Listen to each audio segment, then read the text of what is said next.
नमस्कार, बहुत स्वागत है आपका डेली 24 भारत में। मैं हूं आपके साथ अनीता शर्मा। शुरुआत करते हैं देश दुनिया की बड़ी खबरों से। देश में रासायनिक उद्योग को नई गति देने के उद्देश्य से केंद्र सरकार ने एक बड़ा फैसला लिया है। प्रधानमंत्री नरेंद्र मोदी की अध्यक्षता में हुई केंद्रीय मंत्रिमंडल की बैठक में भारत औद्योगिक विकास योजना रसायन यानी कि भव्य रसायन योजना की मंजूरी दे दी गई है और इस योजना के तहत देश में 3 आधुनिक केमिकल पार्क स्थापित किए जाएंगे, जिसके लिए कुल 3,000 करोड़ रुपए की वित्तीय सहायता स्वीकृति दी गई है। सरकार के अनुसार 3,000 करोड़ रुपए पार्कों के भीतर साझा आधारभूत ढांचा और आवश्यक सुविधाओं का निर्माण किया जाएगा, जबकि 30 करोड़ रुपए प्रशासित व्यय के लिए निर्धारित किए जाएंगे। और ऐसे में वित्तीय साल 2026, 27 और 30 और 31 तक 5 सालों के लिए लागू रहेगी। प्रत्येक केमिकल पार्क को केंद्र सरकार की ओर से अधिकतम 1,000 करोड़ रुपए तक की सहायता मिल सकती है, जबकि संबंधित राज्य सरकार को भी परियोजना में न्यूनतम निर्धारित योगदान देना होगा। और इस पार्कों में प्ले औद्योगिक सुविधाएं भी लागू रहेंगी। इसके साथ ही कई बुनियादी ढांचे भी विकसित किए जाएंगे। सरकार का कहना है कि इस पहलू से घरेलू विनिर्माण को बढ़ावा मिलेगा, रसायन के आयात पर निर्भरता कम होगी और निर्यात को मजबूती मिलेगी और बड़े पैमाने पर रोजगार के अवसर पैदा होंगे। वहीं यूपी में हजारों शिक्षकों भर्ती का मामला एक बार फिर से गर्मा गया है। बता दें कि अब बड़ी संख्या में अभ्यर्थी लखनऊ स्थित बसपा सुप्रीमो मायावती के आवास के बाहर पहुंच गए हैं और न्याय की लगातार मांग करने को लेकर प्रदर्शन कर रहे हैं। प्रदर्शनकारी अभ्यर्थियों का आरोप है कि कई सीटों के आवंटन में आरक्षण संबंधित अनियमितताएं हुई है, जिस कारण योग्य अभ्यर्थियों के लिए अन्याय हुआ है। इसके साथ ही प्रदर्शन के दौरान अभ्यर्थी सड़कों पर धरने पर बैठ गए हैं और इधर बहन जी न्याय दिलाओ जैसे नारे भी लगाए जा रहे हैं। और इसी बीच पुलिस और प्रदर्शनकारियों के बीच तीखी झड़प भी देखने को मिली है। स्थिति को देखते हुए मौके पर भारी पुलिस बल तैनात किए गए हैं और सुरक्षा व्यवस्था कड़ी कर दी गई है। अभ्यर्थियों का कहना है कि जब तक उनकी मांगों पर न्याय संगत फैसला नहीं होता, उनका आंदोलन लगातार जारी रहेगा। प्रदर्शनकारियों के भर्ती प्रक्रिया में पारदर्शिता सुनिश्चित करने, आरक्षण से जुड़े विवाद को निष्पक्ष जांच करने और लंबे समय से लंबित नियुक्ति प्रक्रियाओं को पूरा करने की मांग दोहराई गई है। ये मामला लंबे समय से अदालत और प्रशासनिक स्तर पर विचाराधीन है, जबकि अभ्यर्थी लगातार विभिन्न मंचों पर अपनी आवाज उठा रहे हैं। शनिवार का प्रदर्शन भी इसी क्रम को एक कड़ी माना जा रहा है, जिस पर अब राजनीतिक और प्रशासनिक दोनों हलकों में नजरें बनी हुई है। ऐसे में शिक्षा भर्ती को लेकर अभ्यर्थी मायावती के आवास पर पहुंचे हैं और लगातार धरना प्रदर्शन देखने को मिल रहा है। कई सीटों पर आरक्षण अनियमितताओं का आरोप भी लगा है। पुलिस और प्रदर्शनकारियों के इस बीच तीखी नोकझोंक भी देखने को मिल रही है। ऐसे में न्याय मिलने तक आंदोलन जारी रखने का बड़ा ऐलान किया गया है। वहीं बिहार में पेपर लीक के मुद्दे पर छात्रों का आंदोलन लगातार तेज होता जा रहा है। शनिवार को औरंगाबाद के रमेश चौक पर बड़ी संख्या में छात्र प्रदर्शन के लिए जुटे और केंद्रीय शिक्षा मंत्री धर्मेंद्र प्रधान के इस्तीफे की मांग की। प्रदर्शनकारियों का आरोप है कि लगातार हो रही पेपर लीक की घटनाओं ने लाखों युवकों के भविष्य को प्रभावित किया है। छात्रों ने परीक्षा प्रणाली को पूरी तरह से पारदर्शी बनाने, पेपर लीक के दोषियों के खिलाफ सख्त कानूनी कार्रवाई करने और अभ्यर्थियों के हितों की सुरक्षा सुनिश्चित करने की मांग उठाई है। प्रदर्शन के दौरान छात्र हाथों में तख्तियां लेकर नारेबाजी करते रहे और इसी बीच स्थिति उस समय तनावपूर्ण हो गई जब कुछ प्रदर्शनकारियों ने पुलिस की बैरिकेडिंग तोड़ दी और इसके बाद से पुलिस और प्रदर्शनकारियों के बीच झड़प हुई और पुलिस पर रोडबाजी की घटना भी सामने आई है। ऐसे में हालातों को देखते हुए रमेश चौक और आसपास के क्षेत्रों में भारी पुलिस बल तैनात कर दिया गया है। पुलिस ने स्थिति को नियंत्रित करने के लिए सुरक्षा व्यवस्था और भी सख्त कर दी है। वहीं छात्रों का कहना है कि जब तक उनकी मांगों पर ठोस निर्णय नहीं लिया जाता, तब तक उनका आंदोलन लगातार जारी रहेगा। बिहार में पेपर लीक के खिलाफ जारी विरोध प्रदर्शन अब कई जिलों तक पहुंच चुका है और प्रशासन पूरे घटनाक्रम पर नजर बनाए हुए है। वहीं दिल्ली के जंतर मंतर स्थित कांग्रेस मुख्यालय में लगातार आयोजित प्रेस कॉन्फ्रेंस में लोकसभा के नेता प्रतिपक्ष राहुल गांधी ने केंद्र सरकार पर तीखा हमला बोला है। जंतर मंतर पर चल रहे छात्र आंदोलन और कथित पेपर लीक मामले का जिक्र करते हुए राहुल गांधी ने बीजेपी पर निशाना साधते हुए कांग्रेस जनता पार्टी कहकर संबोधित किया। उन्होंने आरोप लगाया कि सरकार छात्रों के भविष्य से जुड़े गंभीर मुद्दों पर जवाब देने के बजाय आंदोलन को दबाने की कोशिश कर रही है। राहुल गांधी ने कहा कि लाखों युवाओं का भविष्य दांव पर लगा हुआ है, लेकिन सरकार जवाबदेही तय करने से बच रही है। उन्होंने शिक्षा मंत्री धर्मेंद्र प्रधान के इस्तीफे की मांग दोहराते हुए कहा कि जब तक जिम्मेदारी तय तय नहीं होती तब तक छात्रों के साथ न्याय नहीं हो सकता। और ऐसे में कांग्रेस नेता ने यह भी आरोप लगाया कि शांतिपूर्ण प्रदर्शन कर रहे छात्रों के साथ सख्ती बरती गई है और उनकी आवाज को दबाने का प्रयास किया गया है। दूसरी ओर केंद्र सरकार का कहना है कि परीक्षा प्रणाली से सुधार और कथित अनियमितताओं की जांच के लिए आवश्यक कदम उठाए जा रहे हैं और मामले में कार्रवाई जारी है। और इसी बीच जंतर मंतर पर छात्र आंदोलन और सरकार के बीच बातचीत का दौर भी जारी है, लेकिन प्रमुख मांगों पर अब तक सहमति नहीं बन सकी है। पेपर लीक और शिक्षा व्यवस्था को लेकर जारी ये विवाद अब राजनीतिक रूप से भी तेज होता नजर आ रहा है। This is all the system that is attacking them. I told them inside. I said, do not worry. Do not worry. No amount of strength. The entire Indian government, every single person in the Indian government cannot move you from there. So, जितना करना है वो करें, बंद करना है बंद करो, धमकाना है धमकाओ, कुछ करना है करो। हम नहीं हटने वाले हैं, ये नहीं हटने वाले हैं। ये हिंदुस्तान के फ्यूचर हैं, इनको देख लो अच्छी तरह। इससे कोई नहीं लड़ सकता। Narendra Modi is India's past, the past can never fight the future. Thank you. वहीं दिल्ली के जंतर मंतर पर प्रदर्शन के दौरान एक महिला हेड कांस्टेबल की मौत होने का दावा सोशल मीडिया पर तेजी से वायरल हुआ है, लेकिन दिल्ली पुलिस ने इस पूरी तरह इसे फर्जी और भ्रामक बताया है। दिल्ली पुलिस ने आधिकारिक बयान जारी करके स्पष्ट किया है कि वायरल पोस्ट में किया गया दावा बिल्कुल गलत है और संबंधित महिला पुलिसकर्मी जीवित है। पुलिस के अनुसार उनकी तबीयत स्थिर है और उनका इलाज दिल्ली के राम मनोहर लोहिया अस्पताल में चल रहा है। पुलिस ने कहा कि सोशल मीडिया पर प्रसारित की जा रही तस्वीर और संदेश लोगों को गुमराह करने की कोशिश है। दिल्ली पुलिस ने लोगों से अपील की कि किसी भी अपुष्ट या फिर भ्रामक जानकारी को साझा करने से पहले उसकी सत्यता की जांच जरूर करें। पुलिस ने यह भी चेतावनी दी है कि फर्जी खबरें फैलाने और अफवाह फैलाना कानूनी व्यवस्था प्रभावित करने वालों के खिलाफ सख्त कानूनी कार्रवाई की जाएगी। गौरतलब है कि जंतर मंतर पर हुए प्रदर्शन के बाद कई तरह के दावे सोशल मीडिया पर सामने आए थे, जिसमें कुछ प्रदर्शनकारियों की मौत और पुलिसकर्मियों के बारे में भी गलत जानकारी साझा की गई। दिल्ली पुलिस का कहना है कि जांच और आधिकारिक तथ्यों के आधार पर किसी जानकारी पर भरोसा किया जाना चाहिए। पुलिस ने लोगों से जिम्मेदारी के साथ सोशल मीडिया का इस्तेमाल करने और अफवाहों से बचने की अपील की है।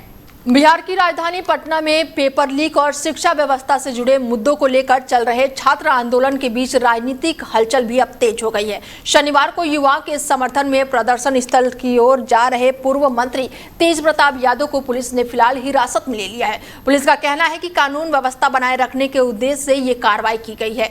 हिरासत में लिए जाने के बाद से तेज प्रताप यादव ने कहा कि वो छात्रों और युवाओं के साथ खड़े हैं और उनके लिए मर मिटने को भी वो तैयार है। उनका ये बयान सोशल मीडिया पर तेजी से चर्चाओं का विषय बना हुआ है।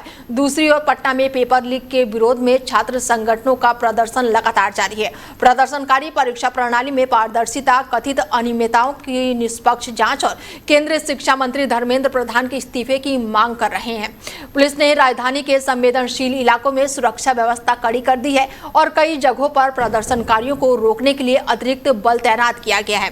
प्रशासन का कहना है कि किसी को भी कानून हाथ में लेने की अनुमति नहीं दी जाएगी, जबकि प्रदर्शनकारी अपनी मांगों पर अड़े हुए हैं। पेपर लीक के मुद्दे पर सियासी बयानबाजियां भी अब तेज हो गई हैं और विभिन्न दल इस मामले को लेकर सरकार पर निशाना साध रहे हैं। फिलहाल स्थिति पर प्रशासन की लगातार नजरें बनी हुई है। ऐसे में तेज प्रताप यादव को पुलिस ने हिरासत में ले लिया है, जिसके बाद से राजनीतिक हलचल जो है तेज हो गई है। युवाओं के समर्थन में प्रदर्शन करने के लिए तेज प्रताप पहुंचे हुए थे, लेकिन तेज प्रताप यादव को फिलहाल पुलिस ने गिरफ्तार कर लिया है। पेपर लीक को लेकर छात्रों का आंदोलन जो है वो बिहार में भी लगातार जारी है और पटना में सुरक्षा व्यवस्था फिलहाल प्रदर्शनकारियों को देखते हुए बढ़ा दी गई है। दिल्ली के जंतर मंतर पर जारी छात्र आंदोलन के बीच सुरक्षा व्यवस्था और कड़ी कर दी गई है। संसद मार्ग और जंतर मंतर के आसपास दिल्ली पुलिस ने कई जगहों पर बैरिकेडिंग कर दी है और बड़ी संख्या में पुलिस और अर्धसैनिक बलों की तैनाती कर दी गई है। प्रदर्शनकारी शिक्षा व्यवस्था में सुधार, कथित पेपर लीक मामलों में जवाबदेही और साथ ही केंद्रीय शिक्षा मंत्री धर्मेंद्र प्रधान के इस्तीफे की मांग पर अड़े हुए हैं। वहीं प्रदर्शन से जुड़े संगठनों ने आरोप लगाया कि पुलिस ने जंतर मंतर के चारों ओर घेराबंदी कर दी है और समर्थकों के पहुंचने पर रोक लगाने के लिए कड़े प्रतिबंध लगा दिए हैं। संगठन का यह भी दावा है कि प्रदर्शन स्थल तक आवश्यक सामान पहुंचाने में भी बाधाएं पैदा की जा रही हैं। दूसरी ओर दिल्ली पुलिस और प्रशासन का कहना है कि सुरक्षा और कानून व्यवस्था बनाए रखने के लिए आवश्यक इंतजाम किए गए हैं। राजधानी के कई इलाकों में यातायात प्रभावित होने की आशंका को देखते हुए लोगों को वैकल्पिक मार्ग अपनाने की सलाह दी गई है। और इसी बीच केंद्र सरकार और आंदोलन के प्रतिनिधियों के बीच बातचीत का दौर भी जारी है। हालांकि प्रमुख मांगों पर अभी तक कोई भी अंतिम सहमति नहीं बन सकी है। जंतर मंतर पर प्रदर्शन जारी है और सुरक्षा एजेंसियां पूरी तरह से अलर्ट मोड पर है। उधर संसद मार्ग और आसपास के संवेदनशील क्षेत्रों में निगरानी बढ़ा दी गई है ताकि किसी भी अप्रिय स्थिति से समय रहते निपटा जा सके। वहीं दिल्ली में जंतर मंतर और कर्तव्य पथ के आसपास हुए प्रदर्शन के दौरान हिंसा के मामले में दिल्ली पुलिस ने कार्रवाई तेज कर दी है। पुलिस के अनुसार अब तक कुल 15 एफआईआर दर्ज की गई है, जिसमें कर्तव्य पथ थाने में दर्ज एक एफआईआर में भारतीय न्याय संहिता की धारा 109 के तहत हत्या के प्रयास का मामला भी शामिल किया गया है। ये मामला रेल भवन और संसद क्षेत्र के पास हुई झड़प के संबंध में एक पुलिस निरीक्षक की शिकायत पर दर्ज कराई गई है। पुलिस का दावा है कि प्रदर्शन के दौरान सुरक्षा कर्मियों पर हमला किया गया और बैरिकेडिंग तोड़ा गया और कानून व्यवस्था बाधित करने की कोशिश की गई। पुलिस ने यह भी आरोप लगाया है कि पूरी तरह से सीसीटीवी कैमरों की मदद से करीब 2000 लोगों की पहचान की जा रही है, जबकि घटनास्थल से मिले वीडियो और डिजिटल साक्ष्यों की भी जांच जारी है। दूसरी ओर प्रदर्शन से जुड़े पक्षों ने पुलिस की कार्रवाई और लगाए गए आरोपों पर सवाल उठाए और अपनी ओर से शांतिपूर्ण प्रदर्शन करने का दावा किया है।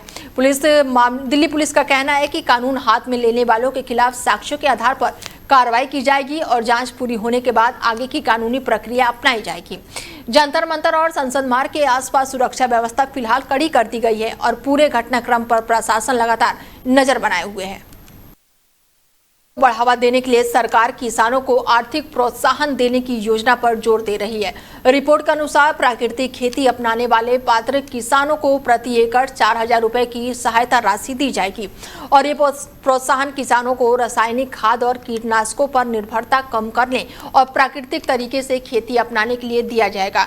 इस सहायता राशि का उपयोग किसान जीवामृत, बीजमृत जैसे जैविक इनपुट तैयार करने, प्राकृतिक खेती से जुड़े संसाधनों को व्यवस्थित करने और आवश्यक प्रशिक्षण में कर सकेंगे। योजना के तहत सहायता राशि सीधे किसानों के बैंक खातों में डीबीटी के माध्यम से भेजी जाएगी। इसके लिए किसानों को कृषि विभाग के पोर्टल या फिर नजदीकी कृषि कार्यालय में पंजीकृत कराना होगा और जमीन से संबंधित दस्तावेज, आधार कार्ड और बैंक खाते की जानकारी उपलब्ध करानी होगी। सरकार का मानना है कि प्राकृतिक खेती से लागत कम होगी और मिट्टी की उर्वरता और गुणवत्ता में सुधार आएंगे और किसानों की आय बढ़त में मदद मिलेगी। हाल ही के सालों में प्राकृतिक और रासायनिक मुक्त कृषि को बढ़ावा देने के लिए केंद्र सरकार राष्ट्रीय मिशन ऑन नेचुरल फार्मिंग के तहत भी कई पहल कर चुकी है। कृषि विशेषज्ञों का कहना है कि यदि किसानों की तकनीकी मार्गदर्शन और बाजार को बेहतर सुविधा मिले तो प्राकृतिक खेती लंबे समय में टिकाऊ कृषि का मजबूत विकल्प बन सकती है। वहीं दिल्ली विश्वविद्यालय में स्नातक दाखिलों की प्रक्रिया के दूसरे चरण में आज सभी अभ्यर्थियों की नजरें टिकी हुई है। ऐसे में कॉमन सीट को लेकर दूसरे राउंड की सीट आवंटित सूची आज जारी की जाएगी और जिस उम्मीदवार ने पहले राउंड में अपग्रेड का विकल्प चुना था या फिर जिन्हें पहले चरण में सीट नहीं मिली थी, वो अपने आवंटन की स्थिति आधिकारिक पोर्टल पर देख सकेंगे। दूसरे राउंड के बाद से चयनित अभ्यर्थियों को निर्धारित समय सीमा के भीतर अपनी सीट स्वीकार करनी होगी, जिसके बाद संबंधित कॉलेज दस्तावेजों का सत्यापन करेंगे और निर्धारित तिथि तथा प्रवेश शुल्क जमा करना होगा। विश्वविद्यालय के अनुसार पहले चरण में 63,000 से अधिक सीटों पर दाखिले की प्रक्रिया पूरी हो चुकी है, जबकि दूसरे चरण में रिक्त सीटों पर नए आवंटन और अपग्रेड दोनों की प्रक्रिया होगी। इसके बाद यदि सीटें खाली बचती है तो अगस्त में मिड एंट्री और आगे की राउंड आयोजित किए जाएंगे, जिससे नए अभ्यर्थियों को भी प्रवेश का अवसर मिलेगा। विश्वविद्यालय ने छात्रों को सलाह दी है कि वो केवल अधिकारी CSAS पोर्टल पर उपलब्ध जानकारी पर ही भरोसा करें और निर्धारित समय सीमा के भीतर सभी औपचारिकताएं पूरी करें। किसी भी समय सीमा के चूकने पर आवंटित सीटें रद्द हो सकती है। नए शैक्षणिक सत्र की शुरुआत भी जल्द होने वाली है और ऐसे में प्रवेश प्रक्रिया को समयबद्ध तरीके से पूरा करने पर विश्वविद्यालय की विशेष जोर दे रहा है। वहीं भारत और पाकिस्तान के बीच एक बार फिर से चिनाब नदी के जल प्रवाह को लेकर विवाद गहराता गया है। बता दें कि पाकिस्तान की ओर से आरोप लगाया गया है कि भारत ने जानबूझकर पानी छोड़कर बाढ़ जैसी स्थिति पैदा कर दी है। हालांकि भारत सरकार ने इन आरोपों को सिरे से खारिज करते हुए इन्हें पूरी तरीके से निराधार बताया है। विदेश मंत्रालय के प्रवक्ता रणधीर जायसवाल ने कहा कि चिनाब नदी में जलस्तर बढ़ने की वजह से किसी प्रकार का जानबूझकर किया गया जल छोड़ना नहीं है, बल्कि 20 से 23 जुलाई के बीच जम्मू और आसपास के कैचमेंट क्षेत्रों में हुई भारी मानसूनी बारिश है। भारत ने यह भी कहा है कि पाकिस्तान के अपने बाढ़ पूर्वोत्तर विभाग ने भी अपनी एडवाइजरी में भारी बारिश की है जलस्तर बढ़ने का कारण बताया है। सरकार का कहना है कि ये पूरी तरह से प्राकृतिक हाइड्रोलिक स्थिति है और इसे किसी भी कृत्रिम हस्तक्षेप से जोड़ना तथ्यात्मक रूप से गलत है। भारत ने यह भी स्पष्ट किया है कि जिन परिस्थितियों में औपचारिकता बाढ़ चेतावनी जारी की जाती है उन स्तर को स्थिति नहीं माना जाता है। इसलिए समय पर उपलब्ध सभी आवश्यक सूचनाओं का आदान प्रदान किया गया है और ये बयान ऐसे समय पर आया जब सिंधु जल संधि और दोनों देशों के बीच जल प्रबंधन को लेकर पहले से ही तनाव बना हुआ है। भारत ने दोहराया कि मौसम से उत्पन्न बाढ़ की स्थिति को राजनीतिक रंग देना उचित नहीं है और तथ्यों के आधार पर ही निष्कर्ष निकाला जाना चाहिए। लखनऊ के अलीगंज अग्निकांड के बाद अब लखनऊ विकास प्राधिकरण ने बड़ी कार्रवाई शुरू कर दी है। जिस इमारत में भीषण आग लगने से 15 लोगों की जान गई थी, उसी भवन के अवैध हिस्से पर शनिवार को बुलडोजर चलाया गया। एलडीए के टीम जेसीबी मशीनों के साथ मौके पर पहुंची है और अवैध निर्माण को ध्वस्त कराने की कार्रवाई शुरू की है। प्रशासन के मुताबिक अग्निकांड के बाद भवन की जांच में निर्माण नियमों के उल्लंघन और कई अनियमितताएं सामने आई थी। इसके बाद से भवन मालिक को 15 दिन के नोटिस भी जारी करके अवैध हिस्से को खुद हटाने का निर्देश दिया गया था। निर्धारित समय सीमा समाप्त होने के बावजूद पूरा अवैध निर्माण नहीं हटाया गया, जिसके बाद से एलडीए ने बुलडोजर कार्रवाई की। सुरक्षा व्यवस्था को देखते हुए इलाके की पुलिस छावनी पर तब्दील कर दी गई है और बड़ी संख्या में पुलिस बल तैनात किया गया है। इस अग्निकांड ने फायर सेफ्टी और अवैध व्यवसाय निर्माणों को लेकर कई गंभीर सवाल खड़े किए थे। हादसे की जांच अभी भी जारी है और जिम्मेदार लोगों के खिलाफ कानूनी कार्रवाई की प्रक्रिया भी चल रही है। प्रशासन का कहना है कि नियमों का उल्लंघन करने वाले किसी भी निर्माण के खिलाफ सख्त कानूनी कार्रवाई की जाएगी ताकि भविष्य में इस तरह की घटनाओं की पुनरावृत्ति को रोका जा सके। अमेरिका के राष्ट्रपति डोनाल्ड ट्रंप एक बार फिर से अपने बयानों को लेकर चर्चाओं में आ गए हैं। वॉशिंगटन में आयोजित व्हाइट हाउस के एक डिनर में पुनर्निर्धारित कार्यक्रम में ट्रंप ने मजाकिया अंदाज में तीसरी बार राष्ट्रपति बनने की बात की और पूर्व राष्ट्रपति जे बाइडेन पर भी निशाना साधा। उन्होंने अपने संबोधन के दौरान ट्रंप ने कहा कि वो फिर चुनाव लड़ सकते हैं और यहाँ तक कि चौथी बार भी मैदान में उतरने की बात मजाक में कही। उन्होंने मंच पर ट्रंप 2028 लिखी टोपी भी पहनकर मौजूदा लोगों का ध्यान अपनी ओर खींचा। इसके साथ ही ट्रंप ने जो बाइडेन की उम्र और उनके क्षमता पर भी तंज कसा। हालांकि उन्होंने ये बयान हास्य और राजनीतिक व्यंग के अंदाज में देखा गया था। गौरतलब है कि अमेरिका संविधान का 22वां संशोधन किसी भी व्यक्ति को 2 बार से अधिक राष्ट्रपति चुने जाने की अनुमति नहीं देता। इसलिए तीसरे कार्यकाल की संभावना संवैधानिक रूप से संभव नहीं मानी जाती।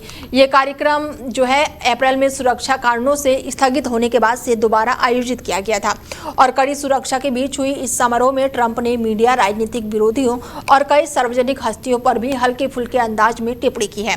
उनके तीसरे कार्यकाल वाले बयान की राजनीतिक टिप्पणियों से ज्यादा एक व्यंग्यात्मक टिप्पणी के रूप में देखा जा रहा है, लेकिन इसने अमेरिकी राजनीति में एक बार फिर से संवैधानिक सीमाओं और 2028 के चुनाव को लेकर चर्चाएं तेज कर दी हैं। अमेरिका और ईरान के बीच बढ़ते तनाव के बीच अमेरिकी राष्ट्रपति डोनाल्ड ट्रंप ने एक बार फिर से ईरान के परमाणु कार्यक्रम को लेकर कड़ा रुख अपनाया है। ट्रंप ने चेतावनी दी कि यदि ईरान अपनी परमाणु गतिविधियों को आगे बढ़ाने की कोशिश करता है तो अमेरिका ईरान के अत्याधुनिक सुरक्षित माना जाएगा और इसके साथ ही पिकेक्स माउंटेन क्षेत्र को निशाना बना सकता है।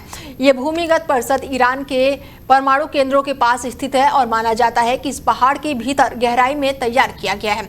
इसे हवाई हमलों से बचाया जा सकेगा। हालांकि इस परिसर में क्या गतिविधियां चल रही हैं, इसकी स्वतंत्र पुष्टि नहीं हुई है और अंतर्राष्ट्रीय परमाणु ऊर्जा एजेंसी यानी कि IAEA ने भी इस स्थान तक पहुंच नहीं मिली है। विशेषज्ञों का मानना है कि ये दुनिया के सबसे सुरक्षित भूमिगत परमाणु परिसरों में से एक हो सकता है। ट्रंप के बयान के बाद से पश्चिमी एशिया में तनाव और बढ़ने की आशंका जताई जा रही है। दूसरी ओर ईरान लगातार कहता जा रहा है कि उसका परमाणु कार्यक्रम पूरी तरह से शांतिपूर्ण उद्देश्य के लिए है और इसी बीच अमेरिका और ईरान के बीच जारी सैन्य और कूटनीतिक तनाव के कारण अंतर्राष्ट्रीय समुदाय भी हालातों पर करीबी नजर बनाए हुए है। ट्रंप की इस चेतावनी ने एक बार फिर से क्षेत्रीय सुरक्षा, परमाणु कार्यक्रम और संभावित सैन्य कार्रवाई को लेकर नया वैश्विक चिंताओं को बढ़ा दिया है। वहीं भारतीय क्रिकेट टीम के पूर्व ऑफ स्पिनर रविचंद्रन अश्विनी ने अनुभवी तेज गेंदबाज भुवनेश्वर कुमार को लेकर बड़ा बयान दे दिया है। अश्विनी का मानना है कि अगर भुवनेश्वर कुमार अपनी फिटनेस और प्रदर्शन को इसी तरह बरकरार रखते हैं तो उन्हें 2027 वनडे विश्व कप की भारतीय टीम के लिए गंभीरता से देखा जाना चाहिए।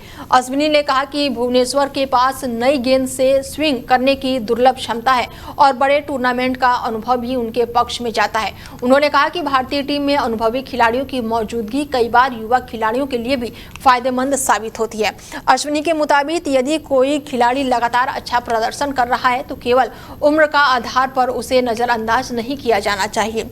उन्होंने ये भी कहा कि टीम चयन का आधार मजबूत फॉर्म, फिटनेस और टीम की जरूरतें होनी चाहिए। भुवनेश्वर कुमार के लंबे समय तक भारतीय गेंदबाज आक्रामकता का अहम हिस्सा रहा है और उन्होंने सीमित ओवरों के क्रिकेट में कई यादगार प्रदर्शन भी किए हैं। हालांकि 2027 विश्व कप के लिए टीम चयन अभी काफी दूर है और अंतिम फैसला चयन समिति और टीम प्रबंधन को कराना होगा। अश्विनी की ये टिप्पणी ऐसे समय पर आई है जब भविष्य की भारतीय टीम और अनुभवी खिलाड़ियों की भूमिका को लेकर लगातार चर्चाएं हो रही हैं। उनके इस बयान ने क्रिकेट जगत में नई बहस को जन्म दे दिया है कि क्या अनुभवी खिलाड़ियों को बड़े टूर्नामेंट के लिए फिर से मौका मिलना चाहिए। वहीं देश के कई हिस्सों में मानसून एक बार फिर से सक्रिय हो गया है और भारतीय मौसम विभाग ने अगले कुछ घंटों के लिए बड़ा अलर्ट जारी किया है। मौसम विभाग के अनुसार अगले 7 घंटों के भीतर देश के 15 राज्यों में तेज बारिश, आंधी और बिजली गिरने की संभावना है। कई इलाकों में हवा की रफ्तार 50 से 70 किलोमीटर प्रति घंटे तक पहुंच सकती है और इसको लेकर अलर्ट वाले राज्यों में दिल्ली, उत्तर प्रदेश, बिहार, झारखंड, पंजाब, राजस्थान, मध्य प्रदेश, उत्तराखंड, हिमाचल प्रदेश, जम्मू कश्मीर, गुजरात, महाराष्ट्र, पश्चिम बंगाल समेत कई अन्य राज्य शामिल हैं। मौसम विभाग ने लोगों को खराब मौसम के दौरान खुले स्थानों पर जाने से बचने और पेड़ों और बिजली के खंभों के नीचे खड़े न होने और आवश्यक होने पर ही यात्रा करने की सलाह दी है। भारी बारिश के कारण निचले इलाकों में जलभराव, यातायात प्रभावित होने और बिजली आपूर्ति बाधित होने की बात कही गई है। और ऐसे में आईएमडी ने लोगों को खुले में बाहर ना निकलने की सलाह दी है और कई राज्यों में 15 राज्यों में अलर्ट जारी किया गया है। बड़ी जानकारी निकलकर सामने आ रही है और खबरों में आगे बढ़ते हैं और बड़ी जानकारी निकलकर सामने आ रही है कि केंद्रीय शिक्षा मंत्री धर्मेंद्र प्रधान का इस्तीफा हो गया है। बड़ी जानकारी निकलकर सामने आ रही है कि केंद्रीय शिक्षा मंत्री धर्मेंद्र प्रधान ने आखिरकार इस्तीफा दे दिया है और ऐसे में लगातार प्रदर्शन के बीच अब ये बड़ी जानकारी निकलकर सामने आ रही है कि छात्र आंदोलन के बीच केंद्रीय शिक्षा मंत्री धर्मेंद्र प्रधान ने इस्तीफा दे दिया है। धर्मेंद्र प्रधान का इस्तीफा हो गया है। बहुत बड़ी जानकारी निकलकर सामने आ रही है कि शिक्षा मंत्री धर्मेंद्र प्रधान ने इस्तीफा दे दिया है। छात्र आंदोलन के बीच ये बेहद ही अहम जानकारी निकलकर सामने आ रही है। जंतर मंतर पर चल रहे छात्र आंदोलन के बीच केंद्रीय शिक्षा मंत्री धर्मेंद्र प्रधान ने इस्तीफा दे दिया है। अहम जानकारी निकलकर सामने आ रही है। लगातार सीजेपी के प्रदर्शन के बाद से अब ये अहम जानकारी निकलकर सामने आई है कि केंद्रीय शिक्षा मंत्री धर्मेंद्र प्रधान ने इस्तीफा दे दिया है और ऐसे में लगातार धरने पर बैठे छात्रों के पास मांग थी और ऐसे में अब ये खबर निकलकर सामने आई है कि शिक्षा मंत्री धर्मेंद्र प्रधान ने इस्तीफा दे दिया है।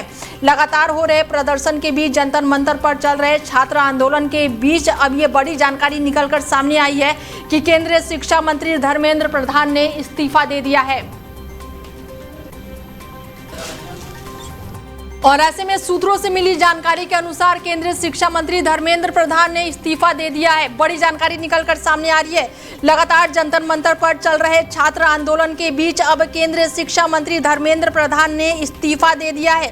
ऐसे में ये बड़ी जानकारी निकलकर सामने आ रही है। कांग्रेस जनता पार्टी अभिजीत दीप के लगातार प्रदर्शन कर रहे थे। हजारों छात्र जो है वो जंतर मंतर पर डटे हुए थे और इसी बीच ये बड़ी जानकारी निकलकर सामने आ रही है कि शिक्षा मंत्री ने इस्तीफा दे दिया है। सड़क से लेकर संसद तक लगातार हंगामा देखने को मिल रहा था और इसी बीच अब ये जानकारी आई है कि केंद्रीय शिक्षा मंत्री धर्मेंद्र प्रधान ने फिलहाल इस्तीफा दे दिया है। ऐसे में दिल्ली के जंतर मंतर पर लगातार प्रदर्शन चल रहा है और इसी बीच प्रदर्शनकारियों ने पुलिस के बीच में पथराव भी हुए हैं, गाड़ियां भी तोड़ी फोड़ी गई है। लेकिन इस वक्त की सबसे बड़ी खबर यही है कि शिक्षा मंत्री धर्मेंद्र प्रधान के इस्तीफे को लेकर लगातार छात्र डटे हुए थे। सीजेपी के जो अभिजीत दीप के हैं वो भी डटे हुए थे। लगातार विपक्ष भी इसी मांग पर अड़ा हुआ था और इन सब के बीच अब ये जानकारी निकलकर सामने आई है कि धर्मेंद्र प्रधान ने इस्तीफा दे दिया है। मैंने जिम्मेदारी से मुंह नहीं मोड़ा, धर्मेंद्र प्रधान का ये बड़ा बयान निकलकर सामने आया है कि मैंने जिम्मेदारी से मुंह नहीं मोड़ा है। ऐसे में धर्मेंद्र प्रधान ने इस्तीफा देने के बाद ये बड़ा बयान दे दिया है कि मैंने जिम्मेदारी से मुंह नहीं मोड़ा है। ऐसे में ये बड़ी जानकारी निकलकर सामने आई है कि धर्मेंद्र प्रधान ने इस्तीफा दे दिया है। लगातार चल रहे धरना प्रदर्शन के बाद, हजारों छात्रों के प्रदर्शन के बाद अब ये बड़ी जानकारी निकलकर सामने आई है कि धर्मेंद्र प्रधान ने आखिरकार इस्तीफा दे दिया है और इसके साथ ही उन्होंने बड़ा बयान दिया है कि मैंने जिम्मेदारी से मुंह नहीं मोड़ा है। बड़ी जानकारी निकलकर सामने आ रही है कि शिक्षा मंत्री धर्मेंद्र प्रधान ने इस्तीफा दे दिया है। इसके साथ ही उन्होंने बड़ा बयान दिया है। धर्मेंद्र प्रधान ने कहा है कि मैंने जिम्मेदारी से मुंह नहीं मोड़ा है। ऐसे में लगातार बयान देखने को मिल रहा है। बड़ी जानकारी निकलकर सामने आ रही है। लगातार दिल्ली के जंतर मंतर पर चल रहे प्रदर्शन के बीच अब ये बड़ी जानकारी निकलकर सामने आई है। केंद्रीय शिक्षा मंत्री धर्मेंद्र प्रधान ने इस्तीफा दे दिया है। संसद से लेकर सड़क तक चल रहे धरना प्रदर्शन के बीच धर्मेंद्र प्रधान ने इस्तीफा दिया। बड़ी जानकारी निकलकर और हमारे साथ मैनेजिंग एडिटर रमेश ठाकुर जी जुड़ चुके हैं। उनसे बातचीत करते हैं कि धर्मेंद्र प्रधान ने आखिरकार इस्तीफा दे दिया। सड़क से लेकर संसद तक लगातार हंगामा देखने को मिल रहा था और इन सब के बीच अब ये बड़ी जानकारी निकलकर सामने आई है। सर, नहीं, ये छात्रों की बहुत बड़ी जीत है क्योंकि जिस तरीके से लगभग महीना भर होने को आया है और न सिर्फ जंतर मंतर पे बल्कि पूरे देश के एक एक हिस्सों में छात्रों का आंदोलन शुरू हो गया। आज सुबह की जो तस्वीरें हम लोग कोलकाता की देख रहे हैं वो बहुत ही भयावह हैं। सारे रोड जाम कर दिए गए हैं। तो इस तरीकों को देखते हुए मुझे लग रहा है सरकार ने बहुत सही फैसला लिया है। हालांकि वो कहेंगे देर आए दुरुस्त आए, लेकिन अंततोगत्वा उन्होंने इस्तीफा मांगा क्योंकि कल जब सीजेपी के दो नेताओं की जब सरकार के साथ में बातचीत हुई तो सरकार ने आज 12 बजे तक का टाइम मांगा था क्योंकि 3 मांगे उनकी थी। एक मांग थी जितने बच्चों के ऊपर FIR दर्ज हुई है तो उनकी जो मुकदमे हैं वो रद्द होने चाहिए और दूसरा ये था नीट परीक्षा दोबारा से होने उसके बीच में जो 22 बच्चों ने आत्महत्या की है उनको मुआवजा दिया जाए।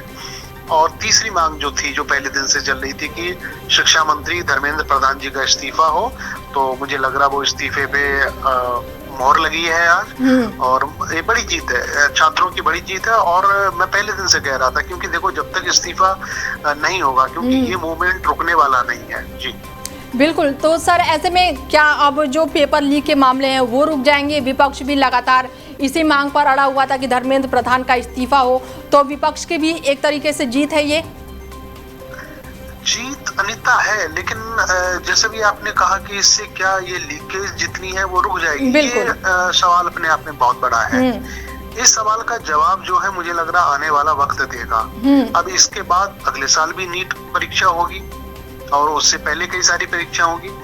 इस दरमियान अगर कोई परीक्षा कोई लीक नहीं हो रही है तो मुझे लगता है कि ये जो मूवमेंट है उसका असर हम लोगों ने देखा। कल जिस तरीके से NTA ने प्रधानमंत्री के आह्वान के बाद में जो उन्होंने वीडियो 7 मिनट का जारी करा था उसके बाद में 47 NTA के कर्मचारी अधिकारियों का बर्खास्त किया गया था। तो ये बड़ी पहल है। मुझे लगता है कि शिक्षा के सुधार में ये कदम उठाए जाने बहुत जरूरी थे।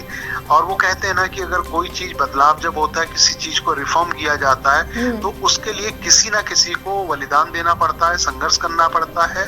और इस लिहाज से ये जो चीजें हो रही हैं, चाहे NTA में रिफॉर्म की बात हो, 47 अधिकारी कर्मचारियों का इस्तीफा, बर्खास्तगी और अब धर्मेंद्र प्रधान का जो इस्तीफा हुआ है, इसकी सबसे बड़ी जो देन है CGP है जो जंतर मंतर पे पिछले 27 दिनों से मूवमेंट के तौर पे बैठी हुई है। जी बिल्कुल। तो ऐसे में क्या लग रहा है सर कि जो प्रदर्शन हो रहा है अब वो बच्चे हट जाएंगे, वहां से चले जाएंगे या लगातार जारी रखेंगे? क्योंकि मांग तो इनकी यही थी। अब ये कहना तो थोड़ा सा जल्दबाजी होगा, लेकिन मुझे लगता है इसे एनालिसिस किया जाएगा और एक चीज ये जरूर देखी जाएगी कि जिस तरीके से मोदी सरकार के खिलाफ जब किसानों का आंदोलन हुआ था, तो उस समय आंदोलन को खत्म करवाने के लिए अनीता, आपको पता होगा कि उनकी सारी मांगे मांग ली गई थी। और पहली मांग उनकी क्या थी? एमएसपी के जो है गारंटी कानून बने। सरकार ने उसके ऊपर ये कहा था कि हम इस पे कमेटी बनाएंगे और कमेटी का जो निर्णय होगा उसके आधार पे हम फैसला लेंगे। लेकिन कुछ नहीं हुआ, सरकार अपनी बातों से मुकर गई। क्या उस ट्रैक रिकॉर्ड को देखते हुए क्या ऐसा इस बार भी तो नहीं होगा कि भाई सिर्फ धर्मेंद्र प्रधान का इस्तीफा हो गया, उसके बाद में चीजें वैसी की वैसी हैं? तो इससे मुझे लग रहा है जो सीजेपी के नेता हैं और जो बच्चे हैं, जो छात्र यहाँ पे धरना प्रदर्शन कर रहे हैं, वो इस बात को तसल्ली करना चाहते हैं। बिल्कुल। ऐसे में सर, जो प्रदर्शन चल रहा था वो सिर्फ जंतर मंतर तक सीमित नहीं रहा, बिहार से लेकर यूपी हर जगह हो रहा था। और अब इस्तीफे के बाद से कहीं ना कहीं अभी इस प्रदर्शन को थम जाना चाहिए, क्योंकि जो जेएनजी की अगर मैं बात करूं, प्रधानमंत्री नरेंद्र मोदी ने 2 बार वीडियो बना दिया है, कल भी बनाया और परसों भी बनाया था।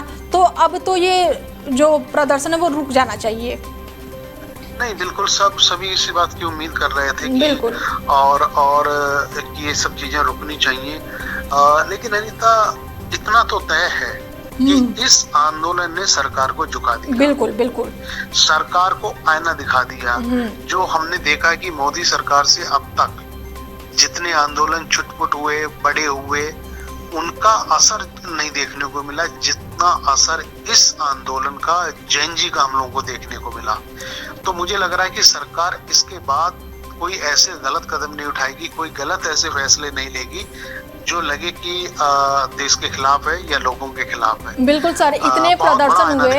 हाँ बिल्कुल, जैसे कि आपने बोला कि बहुत प्रदर्शन हुए और अभी तक 12 सालों में प्रधानमंत्री नरेंद्र मोदी ने कभी भी वीडियो बनाकर साझा नहीं किया। नहीं, इससे आप समझ सकती हो ना कि 2 बार अगर रात के 12:30 बजे खुद प्रधानमंत्री उठ के अब रात में जब वो वीडियो बना रहे हैं, तो इससे आप समझ सकते हो कि चिंताएं किस कदर उनको खाई जा रही थी। बिल्कुल चिंताएं थी, तब उन्होंने वीडियो बनाया और उसके बाद फिर उसका रिव्यू जिस तरीके से उन्होंने लिया, फिर दूसरा वीडियो फिर उन्होंने बनाया। और रही बात इस्तीफे की बात है, ये देखो हम लोग चर्चाएं कर रहे थे तो ये बात थी, सरकार ने, उन्होंने कहा सीजेपी के नेताओं से कि कल तक हम इस पे मनन मंथन करेंगे, जो फैसला होगा वो करेंगे। तो मुझे ये उम्मीद थी कि सरकार अपनी हठधर्मिता छोड़ेगी और धर्मेंद्र प्रधान के इस्तीफे तक बात जाएगी, और वो हो गया। बिल्कुल। ऐसे में सर, धर्मेंद्र प्रधान ने इस्तीफा दे दिया तो कितना बड़ा इसको मान रहे हैं कि सुधर जाएगा? शिक्षा की जो सुधार है, जो लीक पेपर है वो सुधर जाएगा, या कहीं ना कहीं मोदी सरकार जो है वो एक कदम अब पीछे हट गई है? देखो, ये सारी भविष्य के गर्द की बातें हैं, लेकिन जिस लड़ाई के लिए ये पूरा का पूरा आंदोलन शुरू हुआ था, पहली सीढ़ी उन्होंने पार कर ली, वो जीत गए हैं अपना आंदोलन। बिल्कुल। अब अल्टीमेटली सब आ जाता सरकार के ऊपर। सरकार इसको किस तरीके से लेती है, गंभीरता से लेगी या फिर सिर्फ और सिर्फ ये था कि भाई धर्मेंद्र प्रधान का इस्तीफा करा दो और किसी भी सूरत में ये जो जेएनजी का आंदोलन है इसको खत्म करवाया जाए। अगर ये मंशा रहेगी तो मुझे लगता है कोई सुधार होने वाला नहीं है। बिल्कुल। अगर बहुत मुकम्मल जिम्मेदारियों के साथ में अगर सरकार ये मान के अपनी गलती माने और अपनी सब चीजों को बदलाव करने की कोशिश करे, तब तो जो आप कह रही है वो बदलाव होगा उसमें। बिल्कुल बिल्कुल। वरना सिर्फ अगर ये चाह रहे हैं कि हमें किसी भी सूरत में ये आंदोलन को ध्वस्त करवाना था, खत्म करवाना था, तो व्यवस्थाएं जैसी हैं वैसी ही रहेंगी। ठीक है सर, जुड़ने के लिए बहुत शुक्रिया आपका। बता दें कि शिक्षा मंत्री धर्मेंद्र प्रधान ने इस्तीफा दे दिया है। उन्होंने अपना इस्तीफा प्रधानमंत्री नरेंद्र मोदी को भेजा है। नीट यूजी परीक्षा में हुई गड़बड़ी को लेकर देश भर में जारी विवाद और प्रदर्शन के बीच धर्मेंद्र प्रधान ने इस्तीफा दे दिया। धर्मेंद्र प्रधान ने सोशल मीडिया पर इसका ऐलान किया है और इस्तीफा देने की वजह भी बताई है। अपनी चिट्ठी में उन्होंने लिखा है कि पिछले 4 दशक से अधिक समय से वो छात्र, शिक्षक और शिक्षा सुधार के लिए समर्पित रहे हैं। उनका हमेशा से ही मानना रहा है कि मजबूत, समावेशी और दूरदर्शी शिक्षा व्यवस्था को ही राष्ट्र के विकास की आधारशिला होती है। ऐसे में धर्मेंद्र प्रधान ने कहा है कि 3 मई 2026 को आयोजित नीट यूजी परीक्षा में अनियमितताओं की शिकायत सामने आने के बाद ही सरकार ने तुरंत कार्रवाई की। मामले की जांच सीबीआई को सौंपी गई है और परीक्षा रद्द करके दोबारा परीक्षा कराने का फैसला लिया गया और अगले साल से नीट की पूरी तरह से कंप्यूटर आधारित मोड पर आयोजित करने की घोषणा की गई है। इसके साथ ही धर्मेंद्र प्रधान ने आगे लिखा है कि 20 लाख से अधिक छात्रों की परीक्षा निष्पक्ष और सुचारू रूप से कराना उनकी सर्वोच्च प्राथमिकता थी। इसके लिए केंद्र सरकार, राज्य सरकारों, जिला प्रशासन और साथ ही छात्रों और अभिभावकों के सहयोग से 21 जून 2026 को दोबारा परीक्षा जो है वो सफलतापूर्वक आयोजित की गई। 16 जुलाई को घोषित परिणामों में गरीब और वंचित परिवारों के कई प्रतिभाशाली छात्रों को सफलता मिली है, लेकिन कुछ जिम्मेदार पदों पर बैठे लोगों ने छात्रों को गुमराह करने की कोशिश की, जिससे उन्हें गहरा दुख पहुंचा। फिलहाल बुलेटिन में मेरे साथ इतना ही। दीजिए इजाजत। नमस्कार।